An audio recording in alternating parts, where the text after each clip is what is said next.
Hi everyone.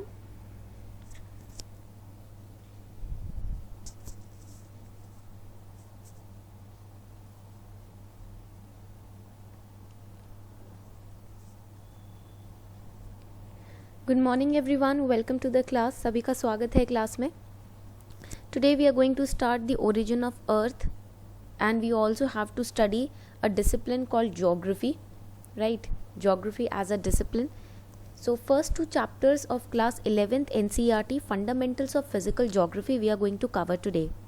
This series is a 8 lesson series, 8 class series wherein we are going to cover the chapters of NCERT class 11th. There are 2 NCERTs in class 11th in geography, right? NCERT आपकी 2 हैं class 11th में geography की. तो हम सारे जो chapters हैं दोनों ही geography दोनों ही NCERTs के वो कवर करने जा रहे हैं in this session, and there will be total 8 sessions that will be conducted. I have already given the link to all the 8 classes on my Telegram channel. ठीक है, so you can download the class PDFs, class schedule, everything from our Telegram channel. Okay, तो हमारे Telegram channel का नाम है Simplifying UPSC with Ease. ठीक है, I be giving you the link also in the description box. मैं आपको link भी दे देती हूँ नीचे डिस्क्रिप्शन बॉक्स में, आप देखेंगे. You can also install Telegram app and you can type simplifying UPSC with ease and you will be getting the link to the channel. ठीक है, आपको लिंक मिल जाएगा चैनल का. So we are going to complete NCERT from the perspective of prelims. हम ना prelims के perspective से एनसीईआरटी को पढ़ने वाले हैं. And you all know that prelims is 2021 prelims examination is coming nearer, so we need to finish up these NCERTs. Okay, so first we are going to target class 11th NCERT, then we'll move to class 12th NCERT. Okay, चलो, so let's start the session शुरू करते हैं. Now first of all we are going to start with, सबसे पहले हम शुरू करने वाले हैं the first chapter, and the first chapter is geography. The first chapter is geography as a discipline. This is the first chapter that we are going to study, geography as a discipline. Okay, so I hope you all are simultaneously making notes in the class with me. मैं उम्मीद कर रही हूँ कि आप लोग simultaneously मेरे साथ क्लास में notes बना रहे हो. ठीक है, because these notes are going to help you in revising your NCERTs. ये notes आपकी मदद करेंगे NCERTs को revise करने में. ठीक है, so the first very important question that comes to our mind is why we need to study geography. हमें geography क्यों पढ़नी है? geography इसलिए पढ़नी है क्योंकि geography आपके GS पेपर 1 में भी है और prelims में भी है. We need to study geography because it is not just in prelims but it is also a very important part of mains. ठीक है, especially GS paper 1 and also it's a part of GS paper 3. Some aspects of human geography and economic geography, they are also a part of GS paper 3. disaster management हो गया. ठीक है, when we talk about disaster management, ठीक है, when we talk about national parks, environment, ecology, तो it has the element of geography also in it because location based होता है ना. ठीक है, तो geography का भी element होता है उस environment ecology में. So that is why prelims, GS paper 1 in mains and GS paper 3 in mains, again these two papers are very important when we study the geographies. Okay, and for prelims NCERTs are a must. prelims के लिए तो भैया NCERTs must होती हैं. ठीक है, point clear हो रहा है सभी को? So let's start the class शुरू करते हैं. and we are not going to cover geography from the perspective of geography optional. हम ज्योग्राफी ऑप्शनल के पर्सपेक्टिव से नहीं पढ़ने वाले हैं यहाँ पर, हम प्रीलिम्स के पर्सपेक्टिव से ज्योग्राफी को पढ़ रहे हैं because NCERTs we are covering. NCERTs are important for prelims. Okay, so we are going to study from the preliminary perspective. ये याद रखिएगा कि हम प्रिलिमिनरी पर्सपेक्टिव से ही ज्योग्राफी को अभी यहाँ पर तैयार करेंगे. ठीक है, चलो शुरू करते हैं. Let's start. First of all we should know what is geography. सबसे पहले हमें पता होना चाहिए कि भैया ज्योग्राफी क्या होता है. What is this geography? ठीक है, सो दिस टर्म ज्योग्राफी ये ऊपर से टपका हुआ टर्म नहीं है, ये हमने बनाया है. ठीक है, this term geography, write it down, it was first devised by, सबसे पहले इस टर्म की रचना किसने की थी? It was first devised by, write it down, Eratosthenes. ठीक है, दिस वाज द पर्सन. ठीक है, and he was a Greek scholar. ये कौन हुआ करते थे? ये एक ग्रीक स्कॉलर हुआ करते थे. ठीक है, time period was 276 to somewhere around 194 BC। आपको टाइम पीरियड याद रखने की ज़रूरत नहीं है, no need to remember his time period, you just have to remember that who was the person who first devised this term called geography. तो पहली बार इसको डिवाइस किया गया इराटोस्थीन्स के द्वारा, ठीक है। And what is geography, what did he say about geography, इन्होंने क्या कहा, he said that geography is a discipline, it is a discipline. Discipline here does not means that strict वाला discipline that you are with discipline you are studying, no, ठीक है। यहाँ पर discipline का मतलब है field of study, here discipline means the field of study, okay। So he said that geography is a discipline of the combination of spatial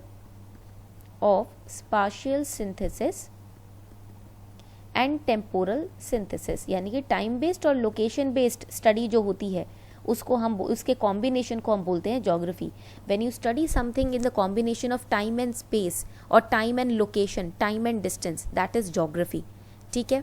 point clear हो रहा है सभी को, टाइम डिस्टेंस स्पेस के कॉम्बिनेशन में आप कुछ पढ़ोगे तो वो ज्योग्राफी है। And in geography actually what we are doing, we are studying locations, ठीक है, we are studying temperatures.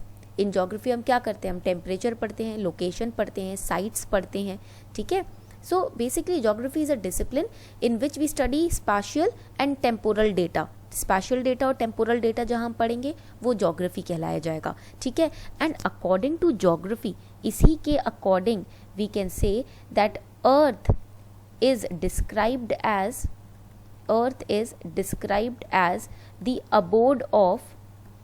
The abode of human beings, ठीक है।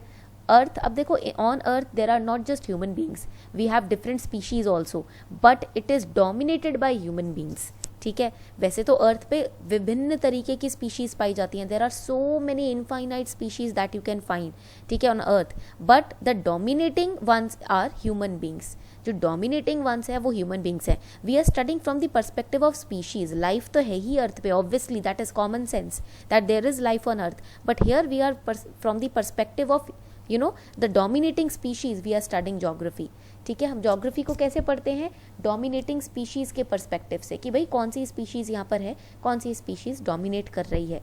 Here we describe earth as per geography, it's the abode of human beings, ठीक है। जैसे हम बोलते हैं ना, the Kailash Parvat is the abode of Lord Shiva, ठीक है, वहाँ पर वही डोमिनेट करते हैं। There are many life forms but the dominating factor is Lord Shiva, but in geography we say that earth is the abode of human beings, या dominating species हो गई हमारी human beings। यहाँ तक पॉइंट क्लियर हो रहा है सभी को, ठीक है। Now this is about total, हम अर्थ की बात कर रहे हैं।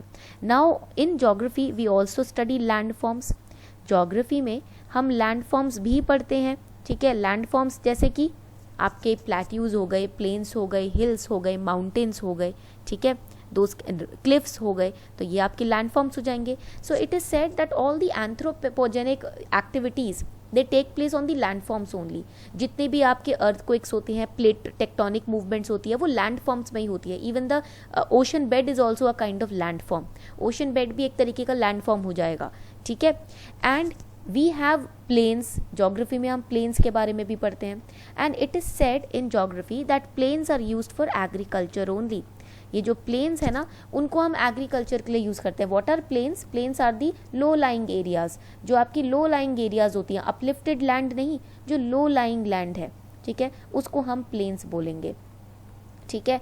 एंड प्लेन्स में ही एग्रीकल्चरल एक्टिविटीज़ होती हैं, in the plains only the agricultural activity takes place, because it's a low lying area, it is more nearer to get irrigated naturally, क्योंकि ये लो लाइंग एरिया है तो नेचुरली इरीगेटेड जल्दी हो जाएगा, ठीक है। बट अगर हम पहाड़ों की बात करें, पर्वत की बात करें, तो वहाँ फर्टिलिटी उतनी स्ट्रांग नहीं होती है, ठीक है। पॉइंट क्लियर हो रहा है सभी को। देन वी हैव प्लेट्यूज, अब हमारे पास प्लेट्यूज भी होते हैं, ठीक है। In geography we also study about plateaus. Now it is said, देखो on the plains agriculture takes place, but plateaus they are mostly known for mineral reserve and forest. Plateaus जो होते हैं, जहाँ भी जंगल होते हैं ना, उस लैंड एरिया को, उस लैंड फॉर्म को प्लेट्यू बोलते हैं। Plus here we find the mineral reserve as well, mineral minings होती हैं यहाँ पर, ठीक है। तो here on plateaus we can find forest and minerals, ठीक है। देन वी हैव माउंटेन्स, फिर हम पढ़ते हैं लैंड फॉर्म्स में mountains. Okay, now when we talk about mountains basically are, you can say, used as you can say it's a part of forest भी यहाँ पर पाए जाते हैं. Also these are good for tourist spots. Mountains जो हैं वो tourist spots के लिए गुड होते हैं, चढ़ाई करते हैं टूरिस्ट, ठीक है. Then mountains are also treated as meadows, जहाँ पर कैटल्स को ग्रेस किया जाता है, especially in Kashmir region, right? So mountains also act as meadows, they also act as forest, they also act as tourist spots. ठीक है, point clear हो रहा है. And it is said that mountains are the sources of rivers. ऐसा बोला जाता है कि माउंटेन्स जो हैं वो रिवर्स के स्रोत हैं, they are the sources of rivers. ठीक है, पॉइंट क्लियर हो गया यहाँ तक. So these are the basic information that we have started with. हमने अपनी क्लास ये बेसिक इन्फॉर्मेशन से स्टार्ट की है. ठीक है, चलो. So geography as a discipline, we know that geography term was first devised by Eratosthenes, who is a Greek scholar. Then in geography it's a combination of spatial and temporal data, and then we have studied the different landforms, plains, plateaus, mountains. ठीक है. Now before we move forward, आगे बढ़ने से पहले एक छोटी सी announcement है आप लोगों के लिए. It's a small announcement that now from 25th Jan 2021 the prices of Iconic subscription are rising. ठीक है, आइकॉनिक सब्सक्रिप्शन जो है अनअकैडमी प्लस का 25 जैन 2021 से इसके प्राइसेस ना इंक्रीज हो रहे हैं. ठीक है, what is this iconic subscription? Here we are offering you a personal coach. हम यहाँ पर आपको एक पर्सनल कोच ऑफर कर रहे हैं who will guide you throughout your journey from prelims till interview. ठीक है, then we have mains question answer practice होगा. यहाँ पर पर्सनली आपको क्वेश्चन आंसर्स की प्रैक्टिस करवाई जाएगी. Then we will be giving you a study tracker plan, biweekly plan होगा. आपके टारगेट्स को रिव्यू किया जाएगा पर्सनल कोच के द्वारा. And the IAS IRS officers who are teaching on Unacademy plus, ठीक है, they are going to Rakesh Verma sir, G Rajput sir. ठीक है, तो वो आपको अपनी एक्सपर्ट गाइडलाइंस के through study booster sessions conduct करेंगे ताकि आपकी प्रिपरेशन सही ट्रैक पर रह सके. So they will be guiding you throughout your journey. ठीक है, there will be daily live classes with India's best educators, doubt clearing sessions होंगे personal. Then live test will be there, quizzes will be there, structured courses, 100% course completion and unlimited access of your courses. यहाँ पर limit नहीं है कि आप कब तक access कर सकते हो, अनलिमिटेड एक्सेस मिलेगा आपका एक बार सब्सक्रिप्शन अगर चालू हो जाता है. And also you can get recorded classes as well. ठीक है, so get your iconic subscription before 25th Jan because उसके बाद प्राइस हाइक हो जाएगा. And we have given the link also, आप देखोगे लिंक भी कॉमेंट सेक्शन में दिया हुआ है. Use code Sharma20 to get 10% discount also on your subscription. ठीक है, तो ये आपके लिए एक छोटी सी अनाउंसमेंट है. ठीक है, this is a small little announcement for all of you. Make sure that you are subscribing to Unacademy plus iconic subscription. ये आइकॉनिक में अलग फीचर्स होते हैं. ठीक है, तो कोशिश कीजिएगा कि अगर आपको बिगिनर हो और आपको एक गाइडेंस चाहिए तो आप सब्सक्राइब कर सकते हो. ठीक है, we have to start with the branches of geography. अब हमें स्टार्ट करना है ज्योग्राफी की ब्रांचेस से. ठीक है, because we should know what are the different types of studies which are carried out in geography. Geography में अलग अलग तरीके की स्टडीज कैरी आउट की जाती हैं. So let's make a note on the branches of geography now. When we talk about branches, there are 3 major branches. वैसे तो बहुत सारी branches हैं ज्योग्राफी की, but major 3 हैं. There are 3 major branches only. ठीक है, first major branch is known as physical geography that we are going to study. ठीक है, जिसको हम शुरू करने वाले हैं. Class 11th NCERT is all about physical geography. Okay. Then the second branch is known as human geography. This you will find in class 12th NCERT. Human geography आपको मिलेगा class 12th की NCERT में. And third is biogeography. Third आपकी branch है geography की, biogeography. Again this branch we are going to study in class 11th NCERT also and 12th NCERT also. ठीक है, basically in total 16 plus branches are there in geography. In total 16 से ऊपर branches हैं, but we are going to club together all those 16 branches into 3 major groups. हम वो सभी 16 branches को 3 major groups में डिवाइड करके पढ़ेंगे. ठीक है, because it will become very easy for you to understand and revise.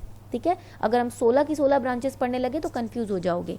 ठीक है, now let's start with the physical geography. अब बात करते हैं फिजिकल ज्योग्राफी की. Physical geography is further divided into different branches. Total ये 4 ब्रांचेस में divided है. First branch in physical geography is known as geomorphology. पहली ब्रांच होती है इसकी geomorphology. These terms are very important. If you understand their meaning it will become very easy for you to understand them in mains में ये सब detail में पढ़ना है आपको. ठीक है, तो जियोमॉर्फोलॉजी क्या है? What is geomorphology? It's a branch of geography which deals with, right it down, the study of landforms. ठीक है, जो भी हमने लैंडफॉर्म्स अभी पढ़े हैं ना, mountains, plateaus, plains, the study of landforms, their formation, their courses, all of that is termed, is clubbed together in geomorphology. Geomorphology में हम लैंडफॉर्म्स को पढ़ते हैं. ठीक है, पॉइंट क्लियर हो गया यहाँ तक. Then the second branch of physical geography is known as climatology. नाम से ही पता चल रहा है इसके तो. ठीक है, from name only you can understand what is climatology. It's the study of climate. ठीक है, structure of atmosphere, elements of atmosphere, climatic types, अलग अलग क्लाइमेट होते हैं हमारे. ठीक है, there are different types of climate, there are different regions, climatic regions, then the structure of atmosphere, all of that we study in climatology. तो यहाँ आप लिख सकते हो it is the study of atmosphere. यहाँ पर आप एटमॉस्फेयर पढ़ते हो, देन एटमॉस्फेरिक स्ट्रक्चर. ठीक है, then you study different types of climate, different regions of climate, that is climatology.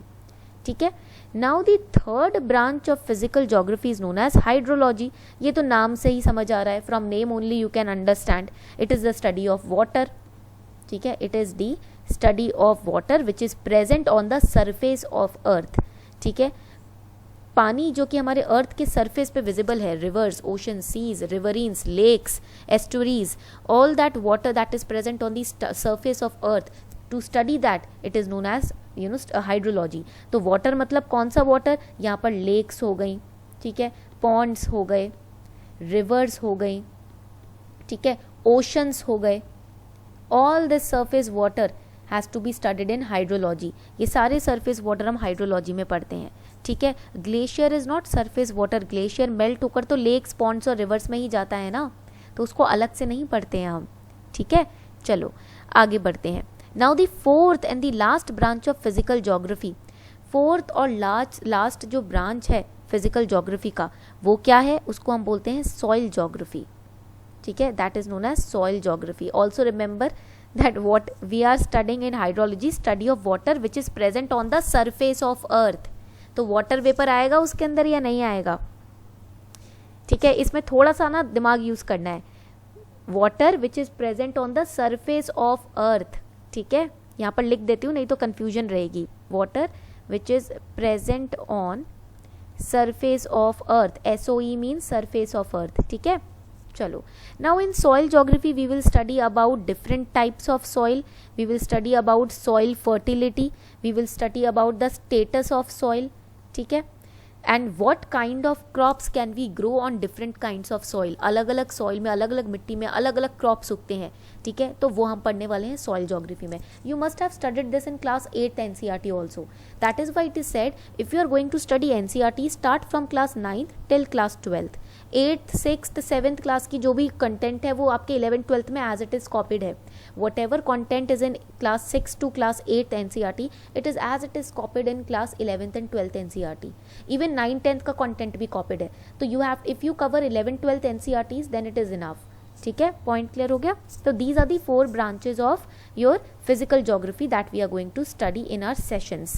ठीक है, now coming toward human geography. अब भैया ये ह्यूमन ज्योग्राफी क्या है? Geography is a study of landforms. Geography is a study of time based data, location based data. Then what is this human geography? So over here human geography, write it down, human geography is also divided into different types. ये भी different types में divided है. First type is known as the social और cultural geography. देखो हमने पहले ही slide में ये पढ़ा था कि ज्योग्राफी है synthesis of time based and location based data. Over here in the first slide itself we had studied this. It's a combination of spatial and temporal data. Here nowhere it is written that it is specific study of landforms only. यहाँ पर ये कहीं नहीं लिखा हुआ कि सिर्फ landform की स्टडी ही ज्योग्राफी होती है. It is clearly mentioned spatial and temporal, time based and location based data you have to study. So human geography में when we study social geography or cultural geography, it is also the study of different periods in time. ठीक है, different locations, cultural आप देखोगे diversity location based होती है, ठीक है, diversity it is location based. In some part of the country there are different linguistic groups, in other part of the country there are different social groups. So social and cultural geography is a part of human geography where we study about dynamics of society, जहाँ पर हम society के dynamics को पढ़ते हैं, ठीक है. We study about different cultural aspects of society. Then the second type is population geography, जो आपका सेंसस कंडक्ट होता है ना, that is a part of human geography also, ठीक है. The NPR exercise that is going to be conducted will be a part of human geography. The population count is a part of human geography. So in population geography we study the distribution of population, ठीक है, we study the density of population, ठीक है, we study the sex ratio. हम जो पढ़ते हैं ना sex ratio, कितनी लड़कियां हैं स्टेट में, कितने लड़के हैं, कितनी बेटियों का जन्म हो रहा है, कितने बेटों का जन्म हो रहा है, that is sex ratio, that tells us the sex ratio. We study about migration. So अभी आपके लॉकडाउन में जो माइग्रेशन हुआ है, during lockdown so many labourers they return back to their own native places, that will be studied under human geography. उसको हम GS paper 1 में पढ़ेंगे. Always remember when you are sitting for mains this lockdown issue you have to study it from the perspective of human geography also. ये जो corona virus के दौरान lockdown का issue हुआ है ना, ये आपको ह्यूमन ज्योग्राफी के पर्सपेक्टिव से भी पढ़ना है, ठीक है. We will study migration, then we will study occupational structure also. फिर आप यहाँ पर ऑक्यूपेशनल स्ट्रक्चर भी पढ़ने वाले हो, ठीक है. पॉइंट क्लियर हो रहा है. तो यहाँ पर आपकी पूरी डेमोग्राफिक स्टडी जो है वो ह्यूमन ज्योग्राफी में आएगी. The demographic study it will come under human geography, ठीक है. Now coming on to the next important point that is settlement geography. अब देखो ह्यूमन ज्योग्राफी और आपकी जो सोशल साइंस है उसके बीच का डिफरेंस वो आप ज्योग्राफी ऑप्शनल में पढ़ोगे. GS पेपर 1 या प्रीलिम्स का टॉपिक नहीं है वो, ठीक है. The difference between different disciplines that you have to study in sociology and geography optional, not in GS paper 1 और प्रीलिम्स, ठीक है. तो अपने आप को उसी हिसाब से लिमिट करना है, ठीक है. एक्स्ट्रा मत पढ़ो जो आपका एफर्ट्स वेस्ट जाएं, ठीक है. So here we will study settlement geography. अब नेक्स्ट पार्ट है settlement geography. Settlement geography talks about 2 types of settlements. First is the urban settlement, second is the rural settlement. किस तरीके से अर्बनाइजेशन हो रही है और किस तरीके से रूरल एरियाज में लोग सेटल्ड हैं, ये आपका पार्ट आता है सेटलमेंट ज्योग्राफी में. How they are settled in the urban areas, how life is different for the rural people, how life is different for the urban people, that is settlement geography, okay. Then the next type in human geography is, write it down, historical geography, ठीक है. Historical geography ये आपका हो जाता है next point, next branch in human geography. यहाँ पर आपको क्या पढ़ना है, ज्योग्राफिकल फीचर्स पढ़ने हैं. In historical geography you have to study geographical features. For example अभी हम पढ़ने वाले हैं ना the evolution, right, origin of earth, origin of universe. तो आपके time immemorial, that means since ancient time till today what has been changed, how climate has changed, how landforms have changed, all of that we will study in historical geography. यहाँ पर हम इसको historical geography में पढ़ेंगे कि भाई dinosaurs के time से अब तक क्या कुछ चेंज हुआ है, how mountains have changed. Mount Everest की हाइट बढ़ती ही जा रही है, mount Everest is ever increasing in height, that will also be counted as a part of historical geography, ठीक है. the temporal changes, the spatial changes that we will study in historical geography, okay. and the last branch of human geography is known as the political geography. इसको हम बोलते हैं political geography. I hope this is clear what is political geography. अब ये political geography क्या है कि because of the nations formation, countries के फॉर्मेशन के बाद कैसे लोकेशन बेस्ड चेंजेस आए हैं. After the formation of big nations, USSR got disintegrated into different countries, right. USSR अलग अलग कंट्रीज में डिवाइड हो गया. We got central Asia after the division of USSR, ठीक है. So during colonization, because of decolonization, what were the changes in the, you can say, territories में जो changes आए हैं ना उनको हम पढ़ेंगे political geography में. It is the study of the spatially unbalanced results of political courses in the history of the world, ठीक है. पॉइंट क्लियर हो गया. Because of the formation of different territories, different nations, what changes have been seen in the land boundaries, that is a part of political geography, ठीक है. Because USSR का disintegration एक political issue था, ठीक है. उसके वजह से अलग अलग टेरिटरीज बनकर आ गई, सेंट्रल एशिया निकल कर आ गया, ठीक है. So that will be a part of political geography. So we have so far studied the branches of physical geography, human geography. अब बात आती है बायो ज्योग्राफी की, Now biogeography, it is a part of GS paper 1 in mains and GS paper 3. Mains में GS paper 1 and GS paper 3 का part है and also it's a part of prelims. ठीक है, अब प्रीलिम्स में आपका physical geography और bio geography पूछा जाता है. ह्यूमन ज्योग्राफी पे इतना फोकस नहीं किया जाता. Human geographies weightages you can say 1% in prelims. ठीक है, बाकी का आपका जो वेटेज है 50% वो आपका फिजिकल ज्योग्राफी का है, rest 50% is bio geography. Okay, point clear. So now let us start with biogeography. अब बायोजोग्राफी की बात करते हैं. I told you in the starting only that environment and ecology, they fall under the branch of biogeography. Okay, it is a interface. Write it down. Biogeography, it is the interface. ये है क्या? ये एक interface है between human geography, between the human geography and physical geography. Physical geography और human geography के बीच का interface है. This is biogeography. ठीक है, this is physical geography, this is human geography and this portion is biogeography. इसको हम बोलते हैं बायोज्योग्राफी. यहाँ तक पॉइंट क्लियर हो रहा है. So here we will study about ecology and ecosystem.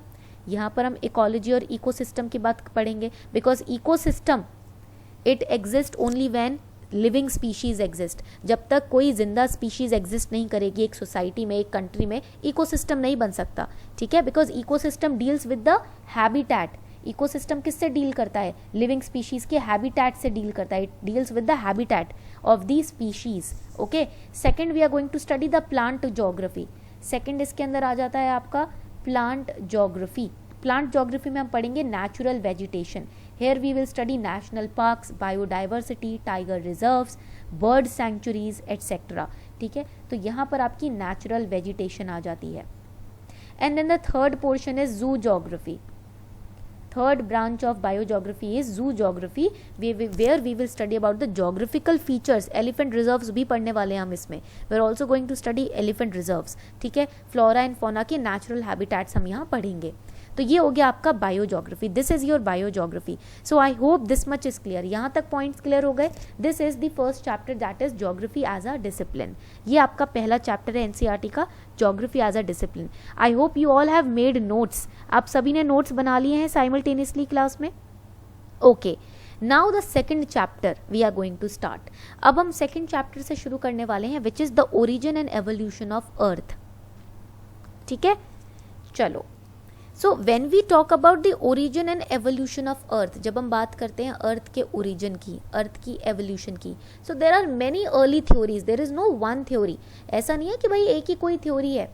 There are many theories regarding the origin and evolution of Earth. Many philosophers, even philosophers participated in originating theories. जो आपके scientists नहीं है, philosophers है ना, उन्होंने भी participate किया. According to them also there were different philosophies regarding origin of Earth, starting of universe. So we divide the early theories into two parts.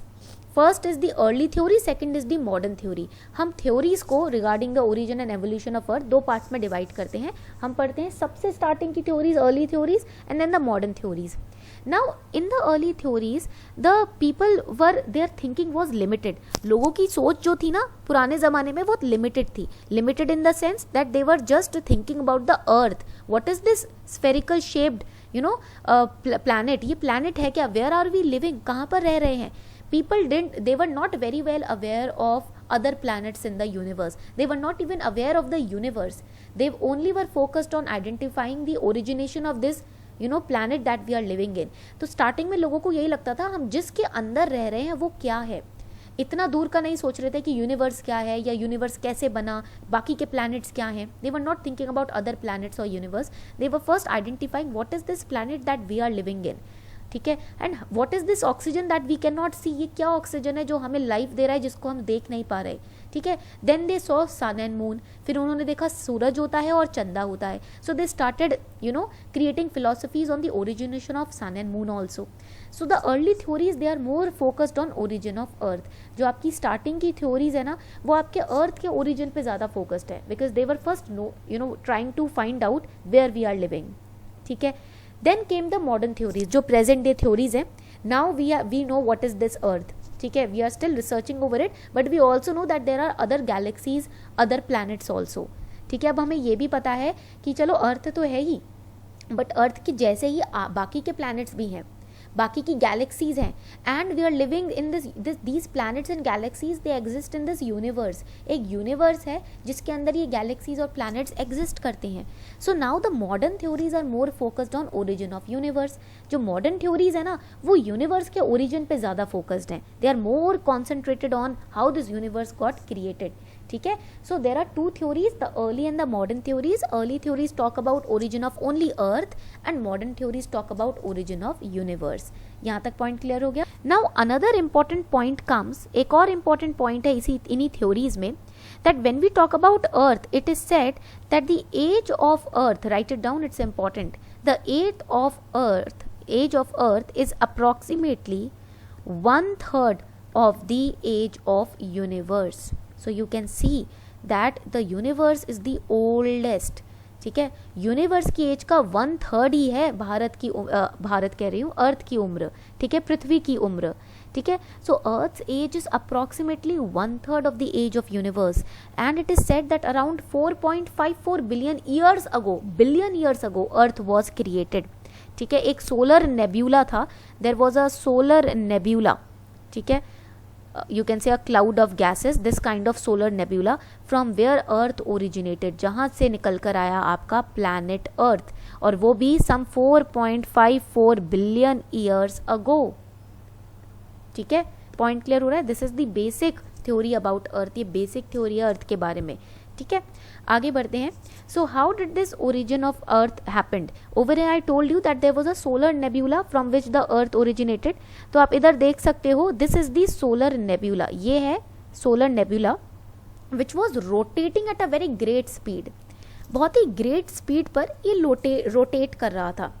ठीक है, and as it was rotating, all the force it was focused inwards, सारा जो force था वो अंदर की तरफ focus था, and slowly the waste gaseous region it got eliminated, धीरे धीरे जो waste gaseous region है ये eliminate होने लगा because of rotation, and then finally we got earth, finally हमें यहाँ पर मिला planet earth। ठीक है, when the extra gas या gaseous region it got eliminated, we got a ball right like structure which is finally known as earth. This is a theory, ये एक theory है।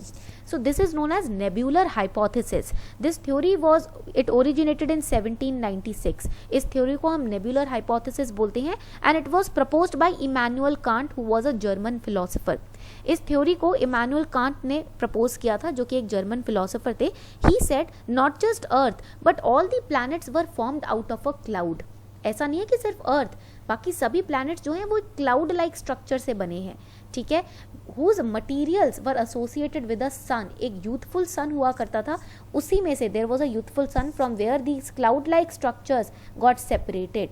ठीक है, and all the planets have been built like this, they were rotating slowly, धीरे धीरे ये rotate कर रहे थे, and when they started rotating at a fast speed, the extra gaseous region got separated, and finally we got the inner planets, finally हमें ये planets मिले। That is why it is said that earth is a part of solar nebula, इसलिए हम बोलते हैं कि ये एक सोलर नेब्यूला का हिस्सा है, सोलर नेब्यूला का पार्ट है। Over here you can see the self gravity, why it is moving, the force is moving inward, ये फोर्स इनवर्ड क्यों मूव कर रहा है? Because of self gravity, because of which the gas cloud contracted. ठीक है, and finally the extra gaseous region got eliminated and we got the earth. Now here in certain planets there are a ring like structures which are found. कुछ planets हैं जिसमें हम ring like structures देखते हैं. So it is said that the gaseous region could not get separated from those planets. That is why it is seen in the form of ring. इसलिए हम उसको ring के form में आसपास देखते हैं। जो गैशियस रीजन था रोटेशन के बाद वो इवेपोरेट नहीं हो पाया, इरेडिकेट नहीं हो पाया, अलग नहीं हो पाया, सेपरेट नहीं हो पाया, इस वजह से वो एक रिंग लाइक स्ट्रक्चर में दिखता है। This is the theory of nebular hypothesis given by Immanuel Kant in 1796. Important for prelims. Point समझ आ गया सभी को यहाँ तक? Please let me know if the point is clear. ठीक है? Now moving forward, we have seen the nebular hypothesis. This is the youthful sun. ये मैंने आपको बताया, ये है आपका youthful sun from where these planets originated. And देखो यहाँ पर ये rotation start हो रहा है. Here we can see that the planets are rotating. Again they are rotating और rotate होते finally we find our larger bodies which are known as larger planets, or smaller bodies or smaller planets. Some of the planets still have rings around them, that shows that still gradually they are rotating, the gaseous region is still present. Okay, point clear हो गया. Now it is said that in 1900s, देखो 17th century में तो हमको ये nebular hypothesis मिल गई. In 17th century we got our nebular hypothesis. But now in 1900s there was another philosopher who came, Chamberlain and Moulton. ठीक है, they said that they gave another important theory. They said that the wandering star approached the sun. एक wandering star था, ठीक है, विचरता हुआ star जो कि सन के पास आया, which approached the fireball, that is the sun, and a cigar shaped extension of material was separated from solar surface. देखो, this is a star, मान लो ये एक छोटा सा स्टार है, this is a sun, it reached the sun, ठीक है, and a cigar shaped structure सन से रिलीज होता है, it gets separated from the surface of the sun, a cigar shaped extension. And as passing star moved away, जैसे जैसे ये star है ये धीरे धीरे मूव कर रहा है, यानी कि दूर जा रहा है सन से. First it approached the sun, now it's moving away from the solar surface. This material that separated from the surface of the sun, it continued to revolve around the sun. ये धीरे धीरे सन के आसपास ही revolve करने लगा. And slowly when it got cooled down, धीरे धीरे rotation के वजह से जब ये ठंडा होने लगा, it condensed into different planets. धीरे धीरे this huge cigar like structure it condensed into different planets. Point clear हो रहा है सभी को? This is another theory given by Chamberlain and Moulton, and this theory is known as binary theories. In theories को ज़्यादा लोग support नहीं करते. This theory is not supported by many people. It is termed as binary theories. इनको हम binary theories बोलते हैं. And like this there are hundreds of theories. ऐसा नहीं है यही दो theories है, 100 से ऊपर थ्योरीज हैं, but they are not backed by evidences. ऐसा कोई सॉलिड प्रूफ या एविडेंस नहीं है जो उन थ्योरीज को सच साबित कर दे. And the first theory, the nebular hypothesis, we studied that it was given by a German philosopher. So maximum theories they were a mind game of philosophers. ठीक है, अलग अलग फिलोसोफर्स अलग अलग फिलोसफी लेकर आते थे प्लैनेट के बर्थ से रिलेटेड. ठीक है, यहाँ तक पॉइंट क्लियर हो गया सभी को. Now coming to the modern theories. Now these were the early theories. ये जो हमने पढ़ी है ये early theories है. And I told you that early theories are related to evolution of earth, formation of earth. But modern theories are related to, modern theories क्या earth के origination की बात करती हैं? Do the modern theories talk about the origination of earth? Yes or no? जल्दी से बताओ comment section में. No, they talk about origination of universe. ठीक है, so modern theories they are not fixed on origination of earth, they think about origination of universe, because if we understand the origination of universe, naturally we will understand the origination of earth also. जब हम universe की origination को समझ जाएंगे तो अर्थ अपने आप समझ में आ जाएगा. ठीक है, so the most famous of the modern theories is the big bang theory. इनमें से सबसे फेमस थ्योरी कौन सी है? बिग बैंग थ्योरी है. And it is also known as the expanding universe hypothesis. Very important, please write it down. Big bang theory का एक और नाम है जिसको हम बोलते हैं expanding universe hypothesis. Big Bang theory, this theory was given by Edwin Hubble in 1920. He said, according to this expanding universe hypothesis, universe is expanding, ever expanding, still it is expanding. हमारा जो universe है ना अभी तक expand कर रहा है, बढ़ता ही जा रहा है. There is no stoppage. Since the time the universe was created it has just expanded. ठीक है, and as the time passes, because of the expansion of the universe, galaxies move further apart. Universe में जितनी galaxies हैं expansion के वजह से वो दूर होती जा रही हैं. Now how can we understand it? Take a balloon. एक बलून ले लो. ठीक है, just take a balloon, deflated balloon, एक डिफ्लेटेड, फुलाना मत, इसको ले लो. Then try to inflate it, फिर उसमें हवा भरने की कोशिश करो. Mark points when you take a deflated balloon, mark points on the balloon. Okay, these points will be representing the galaxies. ये जो पॉइंट है ये गैलेक्सीज को रिप्रेजेंट करेगा. Then try to fill it with air, इसको inflate करने की कोशिश करो. ठीक है, and when it gets inflated, जैसे जैसे ये इन्फ्लेट होता है, the points which resemble galaxies they will move apart. जो आपने पॉइंट्स पास पास बनाए थे इसमें, जैसे जैसे हवा भरोगे एक्सपैंड होगा बलून तो पॉइंट्स भी दूर होंगे एक दूसरे से. The distance between the points marked on the balloon will increase. Okay, That is the expanding universe hypothesis. The universe also, like the balloon, is getting expanded. Balloon की तरह, इन्फ्लेटेड बलून की तरह यूनिवर्स भी expand हो रहा है. So the galaxies which are in the universe, they are also going far away from each other. इसलिए galaxies भी एक दूसरे से दूर जा रही हैं. But it is said that only the space between the galaxies is increasing. Galaxies का बीच का जो स्पेस है सिर्फ वही इंक्रीज हो रहा है. गैलेक्सीज में अंदर से कोई इंक्रीज नहीं हो रहा. If you say that galaxies are also expanding, that is wrong. Galaxies are not expanding.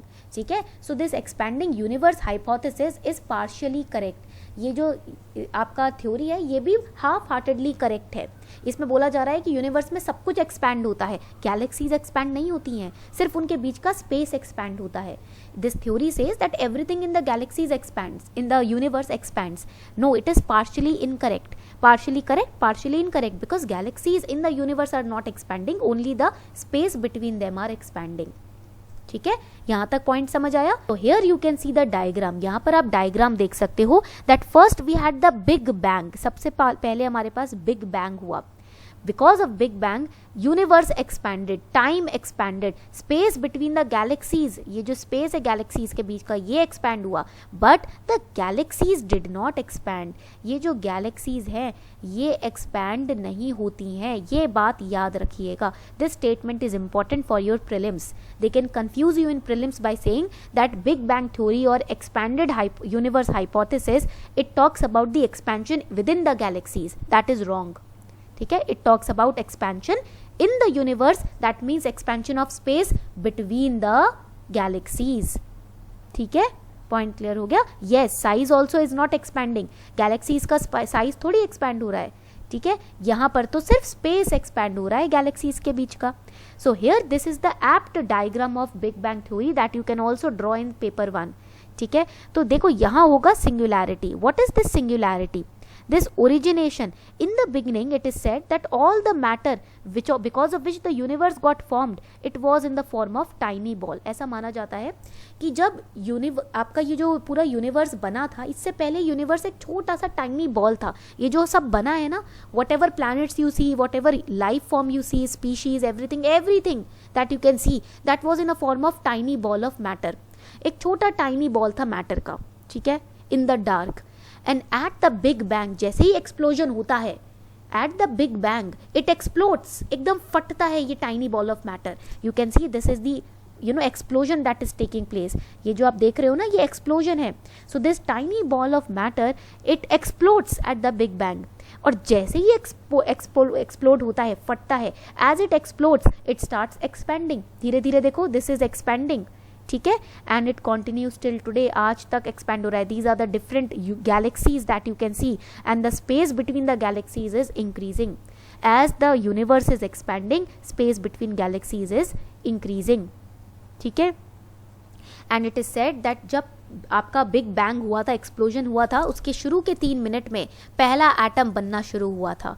ठीक है, इट्स वेरी इंटरेस्टिंग. ज्योग्राफी ना बहुत इंटरेस्टिंग सब्जेक्ट है अगर आप उसको स्टोरी फॉर्मेट में पढ़ो, if you study it in the format of story. So in short I have summarized the expansion of universe. Expansion of universe is equal to increase in space between galaxies. Expansion of universe जो है वो क्या है? It is increase in space between galaxies. Point clear हो रहा है यहाँ तक सभी को? तो जल्दी से बता दो. If the point is clear please let me know. Okay, all right. तो इसी के अंदर जब हम अर्थ को पढ़ते हैं, when we study earth over here, ठीक है, we know that earth is divided. Again earth को हम 3 बेसिस में, 3 पार्ट्स में पढ़ते हैं. ठीक है, earth is studied in 3 parts. First we study the lithosphere. सबसे पहले हम देखो अर्थ की स्टडी क्या होती है. What is earth study? When scientist और researchers are studying earth, what does it mean? They are studying the lithosphere of the earth. They are studying the atmosphere of the earth. वो atmosphere पढ़ रहे हैं earth का. They are studying the hydrosphere of the earth. That is the study of earth. वही तो पढ़ेंगे, पानी, climate, हवा, लैंडफॉर्म्स, यही तो अर्थ है. ठीक है, what is earth? Earth is made up of its lithosphere, atmosphere, hydrosphere. That is what we are studying. Okay, so before we move forward, आगे बढ़ने से पहले जो नए बच्चे आ गए हैं उनके लिए एक छोटी सी announcement. For the new students a little announcement that the GS Iconic subscription prices on Unacademy Plus is increasing from 25th Jan. Okay, and also on the Iconic Plus you are going to get a personal coach, आपको यहाँ पर personal coach मिलने वाला है, question and answer practice होने वाली है, study planners मिलेंगे हमें, और यहाँ पर आपको एक्सपर्ट गाइडलाइंस मिलेगी। Personal coach, individual student will get personal coach since right from prelims till interview, ठीक है। और यहाँ पर आपको daily life test and quizzes होंगे, question and answer practice from mains and prelims perspective, interview practice will be there, and unlimited access, यानी कि आप कभी भी जब मर्जी चाहें रिकॉर्डेड लेसन्स भी देख सकते हैं।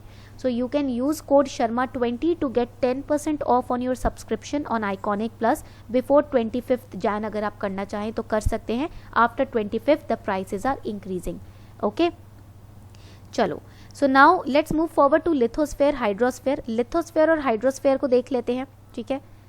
We are going to cover class 11th NCERTs, हम क्लास 11th की NCERTs कवर करने वाले हैं in the series, okay, and soon I am going to start class 12th NCERT series also, okay. तो अब लिथोस्फेयर की जब हम बात करते हैं, write it down that what is lithosphere, it is the firm outer part of earth, earth का जो आउटर पार्ट है that is known as lithosphere, all the land फॉर्म्स, ठीक है, दैट इज लिथोस्फेयर। यानी कि यहाँ पर आपका क्रस्ट भी आ जाता है, ठीक है, यहाँ पर आपका अपर मैंटल भी आ जाता है, your upper mantle also come will be covered under lithosphere, okay. Now coming up to the atmosphere. अब जब हम एटमॉस्फेयर की बात करते हैं, it is the layer of gases which is encircling a planet. Atmosphere क्या होता है?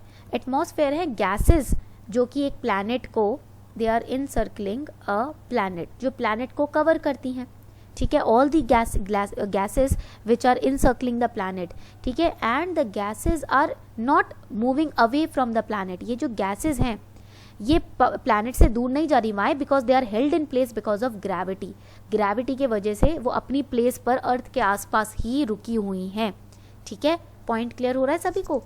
Now coming to hydrosphere, now this hydrosphere science or the hydrosphere feature of earth, it will study the mass of water। ये किसे पढ़ेगा? Hydrosphere पढ़ेगा mass of water को, which is found over और under the earth, जो कि अर्थ के surface पे या अर्थ के सरफेस के नीचे पाई जाती है, ठीक है, दैट इज हाइड्रोस्फेयर, उसको हम हाइड्रोस्फेयर बोलते हैं। पॉइंट क्लियर हो गया सभी को यहाँ पर? Now when we talk about the evolution, जब हम अर्थ के एवोल्यूशन की बात करते हैं, when we study about the evolution of earth, we study it in stages, हम इसको स्टेजेस में पढ़ते हैं, ठीक है, we study the evolution in stages, okay. Point clear हो गया? चलो, so when we talk about the first stage of the evolution, here we find the evolution of, right it down, सबसे पहले जो एवोल्यूशन होता है वो होता है लिथोस्फेयर का। The first evolution takes place of lithosphere and atmosphere and hydrosphere। ये तीनों जो स्टेजेस हैं, ठीक है, ये तीनों जो डिसिप्लिन है ये तैयार होती हैं आपकी पहले स्टेज एवोल्यूशन में, ठीक है। It is marked by the loss of primordial atmosphere, okay, and then we get lithosphere, atmosphere and hydrosphere. Coming to the second stage, अब सेकेंड स्टेज पे क्या एवोल्यूशन होता है? What evolution takes place on the second stage? So here in the second stage, write it down that the hot interior of earth, that is the core part of the earth, the hot interior of the earth, ठीक है, it contributed to evolution, further evolution of atmosphere। यहाँ पर इससे क्या होता है? Atmosphere का further evolution होता है, ठीक है, it contributed to the further evolution of atmosphere because of the hot interior of the earth। and finally the third stage will come, finally आपका third stage आएगा, and in the third stage we see the composition of atmosphere। अभी तक atmosphere clearly defined नहीं था, since the first stages and second stages there was no clear definition, demarcation of atmosphere, but now in the third stage we see the formation of composition of atmosphere। stratosphere आप देखते हो, ionosphere आप देखते हो, thermosphere, right, all these are different compositions of atmosphere, plus there are different composition of gases in the atmosphere that happens in the third stage। वो आपका third stage में आता है, and in the third stage only we see the evolution of photosynthesis also. यहाँ पर आप photosynthesis को भी इवॉल्व होते हुए देखोगे, and the different other life forms started forming on earth, ठीक है, फिर आप देखोगे अलग अलग स्पीशीज बननी शुरू हो जाती हैं अर्थ में। ठीक है, पॉइंट क्लियर हो रहा है यहाँ तक सभी को? नाउ अगर हम प्रेजेंट एवोल्यूशन की बात करें, if we talk about the present composition of the earth's atmosphere, it is dominated by two very important gases. First is nitrogen, second is oxygen. The present composition of atmosphere is dominated by, chiefly contributed by nitrogen and oxygen. This is important for prelims, please write it down. जो present composition है ना atmosphere का, उसमें chief gases कौन सी हैं? Nitrogen और oxygen. ये please लिख लीजिएगा, this is very important. Okay, please write it down, it's going to be very important for prelims. ठीक है, यहाँ तक पॉइंट्स क्लियर हो गए? तो हमने स्टेजेस भी पढ़ लिया, we have studied the stages also. ठीक है, so all this class PDF you are going to get on my Telegram channel. ये जो क्लास का पीडीएफ है ना, ये आपको नोट्स जो हैं वो आपको टेलीग्राम चैनल पे मिलेंगे, that is simplifying UPSC with ease. Okay, this is the name of the channel. The extra notes that we have made in the class, that will not be available in the PDF. Extra notes तो आपको class में बनाने हैं. The extra notes you have to make them in the class itself with us simultaneously. ठीक है, and this was your we have covered today chapter 1 and chapter 2. आज हमने 2 chapters cover किए हैं क्लास 11th की NCERT के. ठीक है, क्लास 11th physical features. ठीक है, so we have covered first 2 chapters and we are going to cover complete 11th NCERT हम cover करेंगे. This was today's first 2 chapters that we have covered from this NCERT. हम ये NCERT cover कर रहे हैं ना, fundamentals of physical geography. So these were the first 2 chapters that we have covered. I hope you enjoyed the class. उम्मीद करती हूँ आपको क्लास अच्छी लगी होगी. Thank you everyone.